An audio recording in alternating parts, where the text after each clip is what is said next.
రామ్ నారాయణ్ రామ్ అనే ఈ శ్రేణిలో మనం నిరంతరం జీవితానికి సంబంధించిన వివిధ కోణాలు మరియు అంశాల గురించి విపరీతమైన అవగాహన పొందుతున్నాం.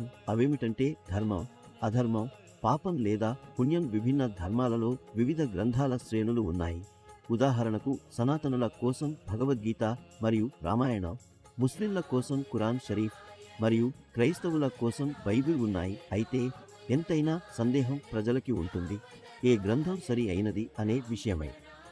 ఈ భూమిపై అందరూ మనుషులుగా జన్మించారు, కానీ మనుషులు ఎన్నో పాపనిర్మిత ధర్మాలను సృష్టించి అందరినీ ఒకదాని నుండి మరోదానికి భిన్నంగా చేసుకున్నారు.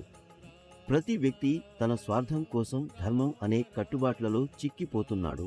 కానీ మనం మహాగురు బాలక్ బ్రహ్మచారి జీ మాటల ప్రకారం అసలైన ధర్మం ఆకాశం.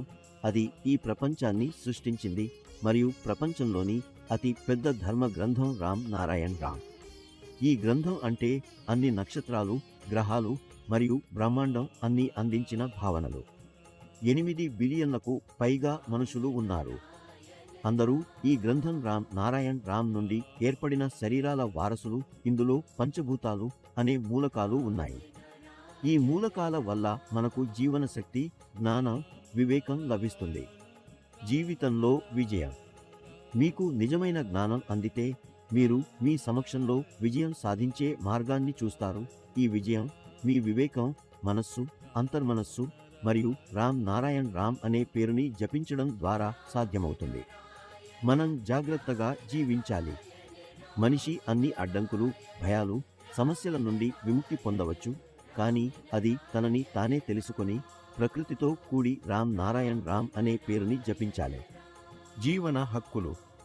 ప్రతి జీవి, పాదపోచులు, చెట్లు, మానవుల అందరి సమాన హక్కు ఉంది. మనసు, వివేకం మరియు ఆత్మ మనకు జ్ఞానం అందిస్తుంది. ఈ 3 మనిషిలో దాస్యంలా పనిచేస్తాయి.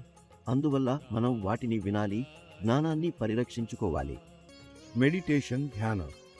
జీవితంలో మంగళం కోరుకుంటే ప్రతి మనిషి మెడిటేషన్లో భాగస్వామ్యం అవ్వాలి. 1 ధ్యానం మనసును శక్తివంతం చేస్తుంది. 2 అంతర్మనస్సును సజీవం చేస్తుంది. 3 ఇది మన జ్ఞానాన్ని, జీవన శక్తిని పెంచుతుంది. 4 ఇది మన శరీరంలో 50 బిలియన్ ఆత్మల కొలతలకు శక్తిని అందిస్తుంది. ధ్యానంలోని శక్తి. ఈ శక్తి ప్రకృతి నుండి వస్తుంది. ప్రకృతి, ఆకాశం, బ్రహ్మాండం జీవనానికి అవసరమైన శక్తుల్ని అందిస్తుంది. రామ్ నారాయణ్ రామ్ అనే పేరుని జపించండి. ఈ పేరు మాత్రమే బ్రహ్మాండాన్ని గుర్తు చేస్తుంది. ఇందులో సృష్టి అంతటా ఉంది. రామ్ నారాయణ్ రామ్ అనే పేరుని నిత్యం జపిస్తూనే మీ జీవితంలో ఆనందమైన మార్పులను అనుభవించండి.